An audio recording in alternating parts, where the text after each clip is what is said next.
Hello everyone. So this is the continuation session of the projected tolerance zone. This in this session we are going to understand the second method, that how we can calculate the free hole diameter to get to ensure the assembly of the bolt with the part 1 and the part 2, with the free hole part and with the threaded hole part. Okay. So there is one common understanding. So whenever we give the projected tolerance zone modifier. Okay, so whenever we give the projected tolerance zone modifier, then we are projecting the tolerance zone outside the part. Okay, so whenever there is a outside the part, then manufacturing of the threaded hole, for the manufacturing of the threaded hole, but manufacturing the threaded hole with more accuracy is difficult. Okay, normally manufacturing a threaded hole with the more accuracy is very difficult, and having the tolerance zone outside the part, it is then the manufacturing of the threaded hole will be much more difficult. Okay, so instead of using projected tolerance zone modifier, which is p inside the box, okay, p inside the circle, we are going to use one formula to calculate. Okay, so in this case, you can see that projected tolerance zone is outside the part, which is very difficult to manufacture. Okay, so to overcome this problem with the in the method one, in this projected tolerance zone, it is very difficult to manufacture the threaded hole with more accuracy is difficult. Okay, and to overcome this problem of the method one, then we are going to use the method two. In that method, what we are going to do is we are going to increase the diameter of the free hole. Okay, so this is the part, this is a free hole,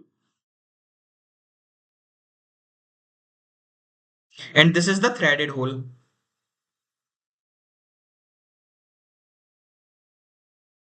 So in the second method, what we are going to do is we are going to increase the diameter of the free hole. So increase the diameter.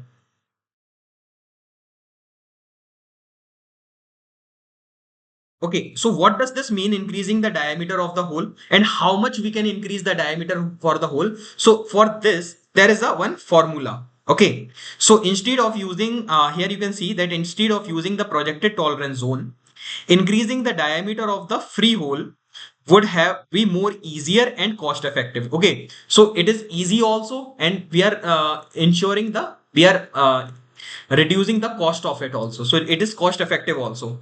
So there is a formula for this. Okay, so you can see there is a formula which is h is equal to f. So in this case, h is the diameter of the free hole. Okay, so this is maximum material condition, mmc of the hole, of the free hole. Okay, so this is mmc of the free hole. F is the diameter of the threaded hole. So F is the diameter of the threaded hole at mmc. Okay, H is the diameter of the free hole, which is at mmc, and F is the diameter of the threaded hole at mmc. Positional T1. What is T1? T1 is the positional tolerance of thread of free hole. Okay, so here 0.3 is the diameter having the positional tolerance of free hole. T2 is the positional tolerance of the threaded hole. Okay, so T2 is the positional tolerance, which is also 0.3 diameter, will is the tolerance of threaded hole. P is the thickness of the part 1, and D is the thickness of the thickness or height of the part 2. Okay, so in this formula, if we write it down, okay, so H is equal to F. F is the 6.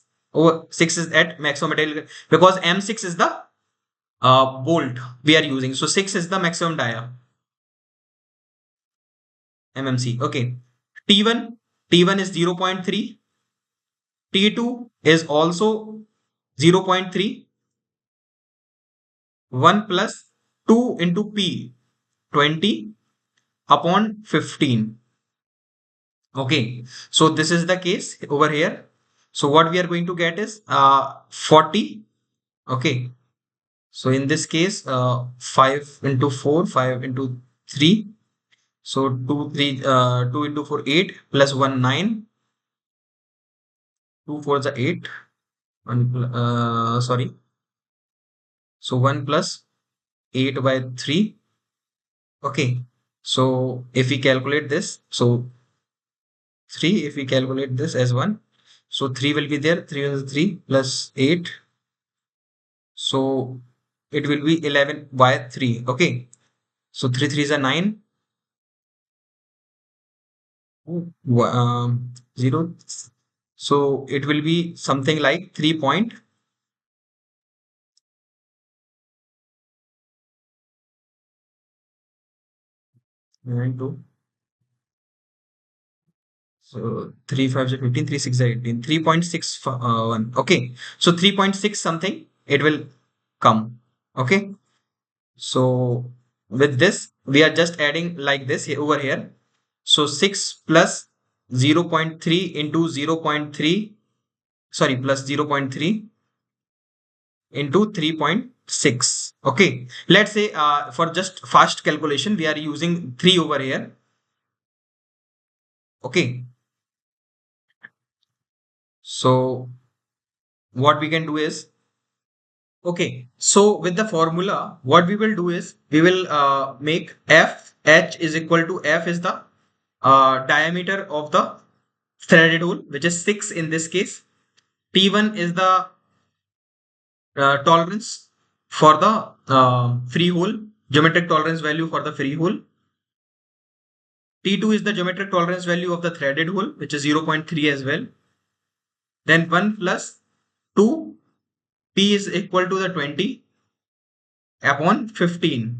Okay, D is in the case of thickness or the height of the part 2. Okay, so if we calculate this, so it will come 6 plus 0.3 plus 0.3 in this case.